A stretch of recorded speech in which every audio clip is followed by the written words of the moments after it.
So I'm looking at the lighting here. By the way, welcome to Moving Markets. I'm looking at the lighting where I'm at. There we go. That's a little bit better. Realizing that it wasn't all that great. Realizing that I'm moving you around a little bit here. Welcome everybody to Moving Markets. Is Monday, June the 15th, 2020. Glad to have you here. I am coming. Obviously, you're watching a recording of this because I didn't have this scheduled live like I oftentimes do.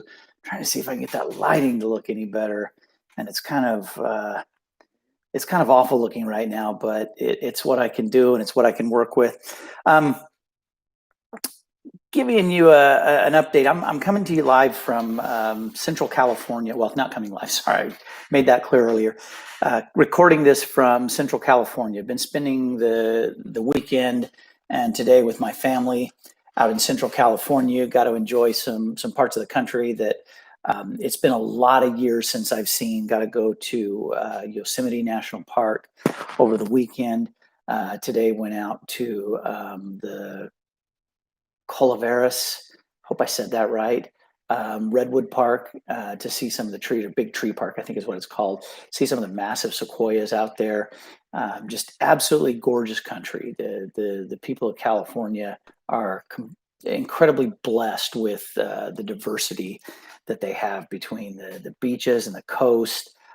Some of the amazing architecture you have in cities like San Francisco, the beauty of San Diego, the beaches down there, and then the mountain area on the east side of the state, the Central Valley, the farmland that's there. It's just absolutely a beautiful place. It's too bad the government of California just nonstop screws it up and does everything they can to completely screw it up as often as they can. Talk about what's going on in the markets today and kind of why it happened, and I'm going to include in this what I think is some of the danger that you've got to look out for in what's going on. So after a really rocky start this morning, I mean, the unbelievable rocky start. The Dow Jones Industrial was down 650 points right at the open of the stock market. It went down farther during the morning, got down as much as 700 points at one time. And then the Fed came out and announced that they are planning on they're going to start buying individual corporate bonds. And this turned the market dramatically. And in fact, at one point in time, the Dow was up almost 300 points today, I think 288 points. And you think about that number from being down 700 and then up almost 300, 1,000-point swing. If we were living in any other time, if this was any other, if we weren't seeing the market fall last week on one single day, 1,800 points, a move from the session low up to the session high that's 1,000 points different would be a lot bigger deal. In fact, it would seem like a pretty major deal. And instead, it seems like not that big a deal. It was great that things turned around. It was great that stocks moved to the upside, and that we had the kind of returns that we had today. But it's crazy that it would start so far down and then turn on a dime like that with the Fed's announcement. Let me tell you the danger in what the Fed is doing. The Fed's basically saying it's going to buy corporate bonds, which is another way of saying it's going to buy corporate credit. It's kind of a simplified way to talk about what the Fed is doing is that the Fed is now going to start picking winners and losers in the market.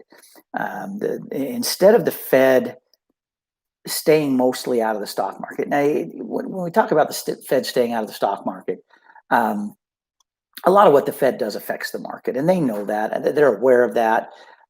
They try and make smart decisions. They try and be rational with what they're doing. They try and be smart about it. They try and do things that the Fed has a double mandate, and that is keeping interest rates low and keeping unemployment at a maximum possible level. And they do this primarily through monetary policy, like setting interest rates, and then also buying or selling treasury bills. When we talk about them unloading the books or cleaning off the books, that's what they're talking about mostly, is the buying or selling of treasury bills. The Fed knows that, I mean, technically speaking, it's interesting because we call it the Federal Reserve and it's nicknamed the Fed. And it's technically speaking not an office or a division or it's not part of the federal government. It is technically not a branch of the federal government or a government entity like the EPA or defense or Department of the Interior. I mean, you name it. You go through the post office. You go through all of these organizations that are technically a part of the federal government, and the Fed, which by its very name sounds like it would be, is technically not a part of the federal government, but they were developed and organized. They do have to report to Congress on a regular basis, and they were developed and organized to try and set monetary policy for the country. But some of our founding fathers, I think Alexander Hamilton led the way on this, wanted the Fed to be an independent body of the government. They wanted them to be able to work independent of the government. And that may be a good thing, it may be a bad thing, but the Fed knows that everything it does can and will affect the U.S. stock market. The program is moving markets. We want to know why the markets are moving the way they're moving. Well, everybody thought it was good news initially. The initial reaction to the Fed buying individual corporate bonds is certainly on the surface some good news, and the market reacted to it as such. But if you dig a little bit deeper, I'm not sure personally how good the news is. I don't know if it's something we should be getting too excited about. It is very much the Fed picking winners and losers. And, just like we don't want the federal government, just like we don't want the White House or Congress or the Senate picking winners and losers, I don't think we should really want the Fed picking winners or losers. And once the Fed starts buying these corporate bonds, they're making a determination which are going to be the best performers, which are going to be the smartest to buy. And it has the ability to affect the markets more than just what it did today. I mean, 1,000-point swing today, fantastic, that's great. But what does it do in the future if the Fed decides to pick some corporate bonds and the company they invest in goes bankrupt or starts struggling? Does everybody point their finger at the Fed and say they shouldn't have done that? Are companies going to unfairly benefit because a lot of investors, a lot of individual traders, a lot of mutual fund managers, a lot of hedge fund managers, people controlling billions of dollars, they're going to look at what the Fed is doing, and there's a chance they're going to follow suit, and that certain companies are going to unfairly benefit from what the Fed is doing. I think it's not a good thing to prop up an individual company, and that's what the Fed is doing by their decision today. Short term had a great effect. That's really the reason the markets were up. If you want to, I mean, I could make this a 5-minute podcast, and well, I couldn't now because I've gone over that a little bit. I could make this a 5-minute podcast today and say, the story is that the Fed came in and announced that they're going to buy individual corporate bonds, and that rallied the markets and they went up. And that's true and that's accurate. There's more going on, though. There's a lot more going on. There's a lot of talk in Washington about a second round of stimulus. There's a lot of talk about extending the so in case, I know most of you are very well aware of this, but for some of you that might not understand specifically how it works, I'll give you the real simple version of it. Most states have a cap on their weekly unemployment. A state may pay up to $300 or $400 or $500 a week for unemployment, depending largely on how much you were paid at the job that you got laid off from. So let's say hypothetically, I was making $40,000 a year, and that qualified me for the maximum. Anything that high or above qualifies me for the maximum unemployment that I could get from my state, and that might be in the neighborhood of $400 a week. Well, $400 a week is going to come out to $1,600 a month, and $1,600 a month is going to be a little shy. It's probably going to be close to the neighborhood of $20,000 a year. Well, if I'm making $40,000 a year, I'm taking a pretty big hit. And that's intentional. Nobody wants to replace your full income with unemployment benefits. That's not the goal of unemployment benefits. Unemployment benefits are supposed to be a stopgap. When you're laid off from a company, when a company goes under, something happens that's outside of your control, unemployment benefits are there as a stopgap to get you through to finding that next job. And it was never, I don't believe, I think it's different now, but when it was originally dreamed up or thought up, I don't believe the intent early on was to keep someone more comfortable on unemployment than they were when they were making a job. If I made $40,000 a year and all of a sudden I'm making about 20 on unemployment, hopefully there is some incentive to go find a job that pays 35 or 40 or $45,000 a year. So with the stimulus program, the PPP or whatever it's called, the PPC, payroll protection plan or whatever it is. When the government put this together, one of the things they put in it, besides everybody getting a $1,200 check, the biggest thing, I think the biggest component of that program was that the federal government was going to add $600 to whatever you were making from your unemployment. So you start getting a $400 a week check for unemployment, and that leaves you short. But now you add $600 to it. And think about the person making $40,000. And I think the median income for a single person, I think the median income for a single person is in the neighborhood of $40,000. I could be off a little bit on that. That's why I'm using $40,000 as a benchmark. So let's say you're making that $40,000, you're getting $20,000 replaced. But now all of a sudden, the government comes along and they add $600 per week to that check. You've just gone from $400 a week to $1,000 a week, and $1,000 a week times, in a month is $4,000, and over the course of the year times 12 months, that's $48,000. So I was making $40,000 when I was working. Hypothetically, I'm making $40,000 when I was working. Now all of a sudden I'm making $48,000. Oh, and there's another an added component to it. When you file for unemployment, and I know this from experience, years ago, before I started Safe Option Strategies, before I did what I did for a living and found a modicum of success in an industry, I worked some different sales jobs. I worked customer service jobs. I know what it's like to make less than $20,000 a year and have a wife and some kids that I'm trying to support. And granted, back then that $20,000 a year might have been more like $27,000 or $30,000 right now. That's still not a lot of money to live off of. So I know what that's like. I know what it's like to lose a job and to have to collect an unemployment check for a while. So I'm speaking from experience when I say this. But I'm going now all of a sudden from $40,000 a year, and now suddenly I'm making $48,000 a year. And when I get that unemployment check for $400 from my state, that's taxable income. I can choose not to pay the taxes on it as I receive it, but I'm going to have to pay taxes at the end of the year as reported income, or I can pay regular federal and state taxes on it as I get that check. So it's taxable income. Well, this $600 extra that the federal government is giving people now is not taxable until it's set to expire at the end of July. We're not going to count it as part of your income for the year. You're not going to be taxed on it. So all of a sudden, I've gone from $40,000 to $48,000, and I may actually be paying less taxes than I was at $40,000. In fact, I am going to be paying less taxes because I'm only going to be paying taxes on $20,000 of that $48,000. So I don't like the way the government rolled this out. I don't like the way it was put together with very little oversight. I don't like the way it was, the $1,200 stimulus checks that everyone got.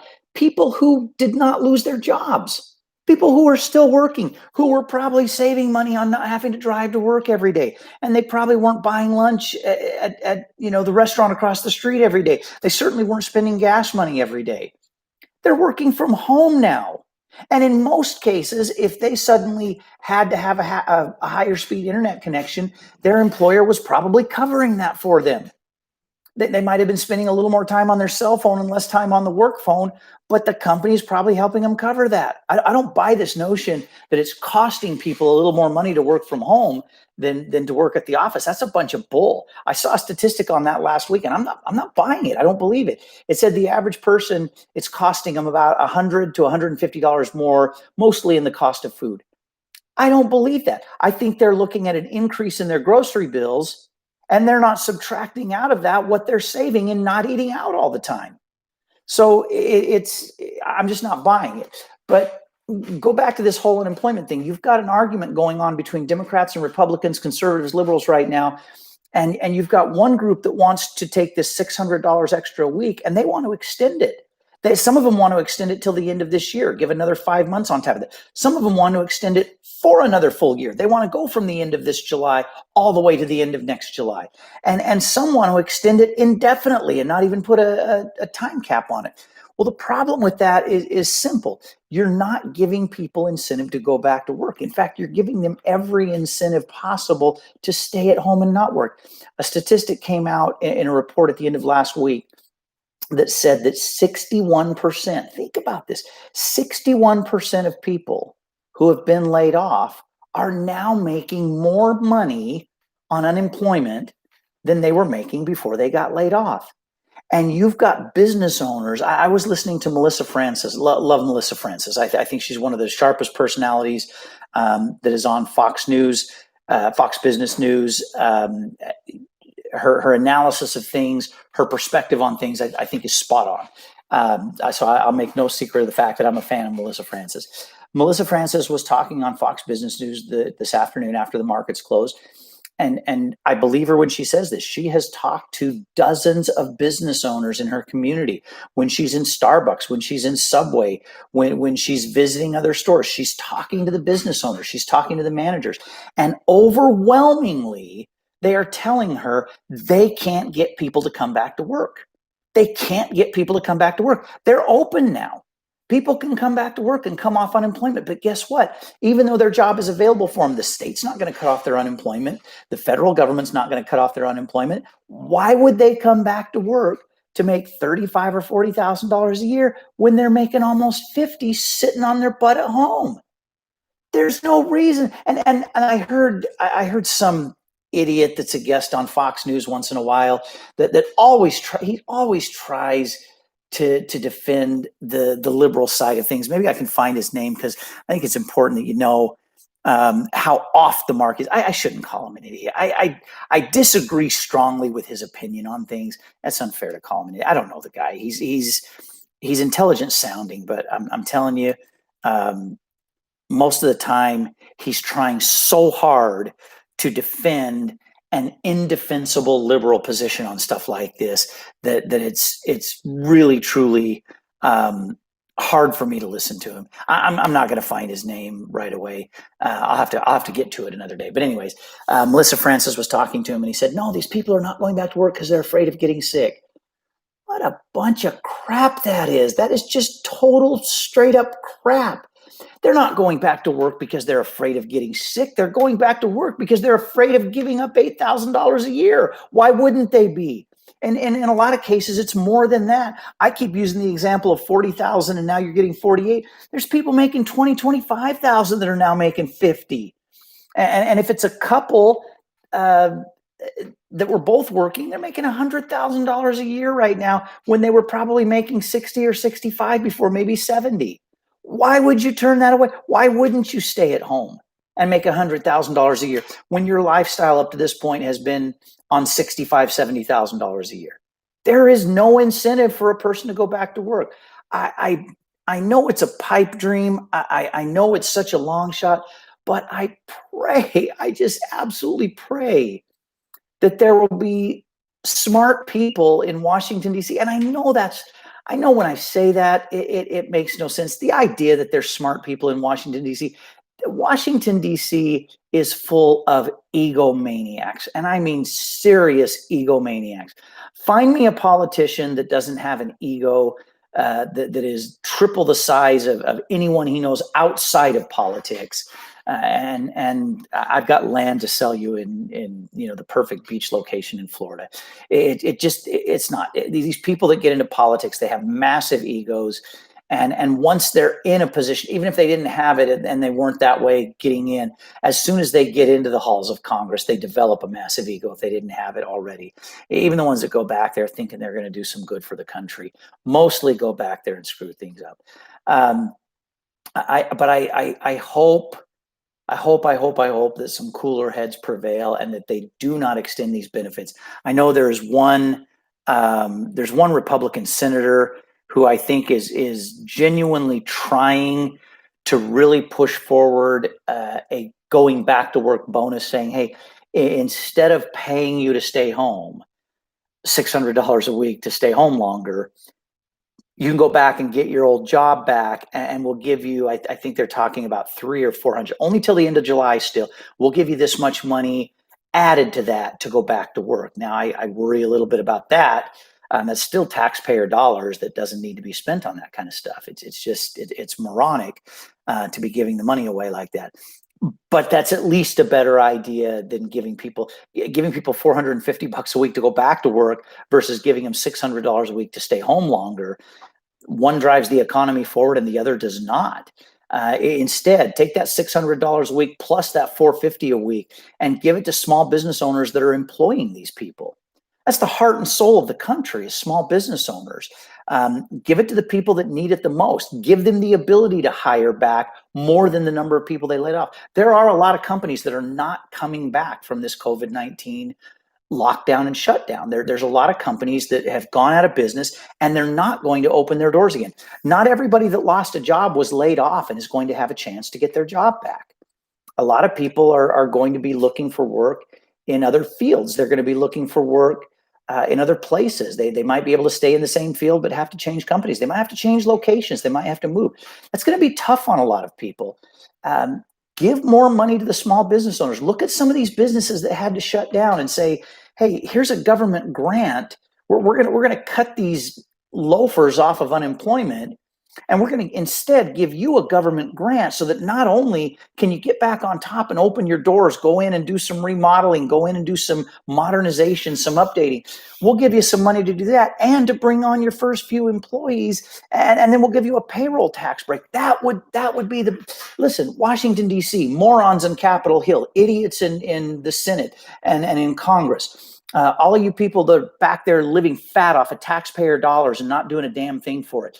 Let me give you a piece of advice that will actually help the country instead of just make you, I don't even know, I can't even think of the words I'm looking for.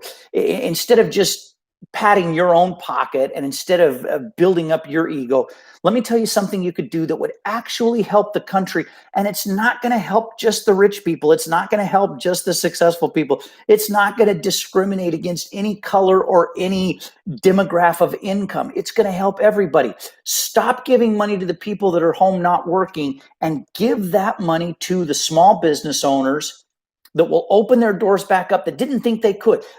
Have every business owner that closed their doors and thought they did so permanently fill out an application and write a contract with the government and give them some of that money so that they can open the doors back up. They can hire the people that were there before and then some, maybe hire them back and pay them a little bit more. How would that be? And then give them a 2-year payroll tax holiday. Congress, Senate, you do that. This economy will go on fire. We're already in the, we had a rough week last week and today looked like it was going to be a continuation of that. But let's be honest, this economy is bouncing back fast and furious. It's getting back on track very quickly. There's going to be some hot spots and some flare-ups of COVID-19. There's going to be a resurgence of cases. Some of that is going to be because of faster testing, better testing, and some of it's going to be because we're going to be around more people when we go back to work. But most of America wants to be back to work. Let's make that more doable for them and make that more possible for them. I would be so in favor of that, and it would make so much sense, and it would be so helpful to the economy. I guarantee there's not a Democrat alive who would be willing to do that for a couple of reasons. Number one, most Democrats don't like the country. Not all. I'm not painting that brush across every Democrat. Most Democrats would rather see the country fail if it meant getting a Democrat into office and getting Trump out of office. And it's more than just a loathing for Donald Trump. They don't care enough about the country to put the country ahead of their politics. They just absolutely don't. So you couldn't find a Democrat to do it because, number one, if the economy comes back too quickly, you're not going to have a Democrat in the White House come January of next year. For that reason alone, these self-centered, egotistical, anti-American morons will honestly put their politics ahead of what's good for the country. They will lie to their constituents. They will lie bold-faced to everyone that will put a camera in front of them, to everyone that will watch them on camera. They will lie blatantly about their reasons for doing it. This is only going to help the rich people. This is not fair to minorities. This doesn't help the LGBT population. This is only going to make Donald Trump richer and more powerful. They'll give you all of this crap, and it's all a lie. It's all garbage. Give the aid and give the help to the small business owners, and they'll employ more people. How is that harmful to the country? How is that a bad thing? Sadly, you're going to get a handful of Republicans that won't go along with it as well, because they're rhinos. They're Republican in name only. They claim to be Republicans. They say they're conservatives, and they don't give a rat's ass. They don't care. They hate Trump as bad as the Democrats. They want anyone but Donald Trump in office because he doesn't do things the way they do it. He doesn't play the game the way they're used to playing it, and they hate him for it. They despise him. So, you've got not a Democrat living and breathing is going to tell the truth about what that would do to stimulate the economy. Not a single Democrat alive would be in favor of that. Let me rephrase that. Not a Democrat politician. There's probably a lot of Democrats that if you explain to them how it worked, they would say, yeah, that makes sense. I'm not, when I rant on Democrats and rail on them, it's mostly the Democratic politicians because they largely lie to their constituents. Now, all politicians lie to some degree or another. I think Democrats lie at a rate of about 10 to 1 over what Republicans do. It's just my opinion. It's my show, so it's my opinion. All right, I'm going to wrap it up right there. I could go on and on. I could repeat the same thing over and over again. Let me tell you what's going to happen in the market the rest of this week. For every day the rest of this week that you get a bounce and you get an update, futures are already pointing up for tomorrow morning's open. We'll see if that holds or not. It's Monday night. It's Monday early evening on the West Coast. It's Monday night on the East Coast. Dow futures are pointing up a couple hundred points, but anything could happen in the early morning tomorrow that could change that. So I'm not putting too much stock in that, no pun intended. But for every day you have this week that's up, I think you're going to have a week that's down. I think this is going to be a real seesaw week. I'm going to tell you from a trading perspective, I would stay fairly non-directional in any trades that I put on this week. And this may not be a bad week until the dust settles a little bit from that 1,800 point sell-off.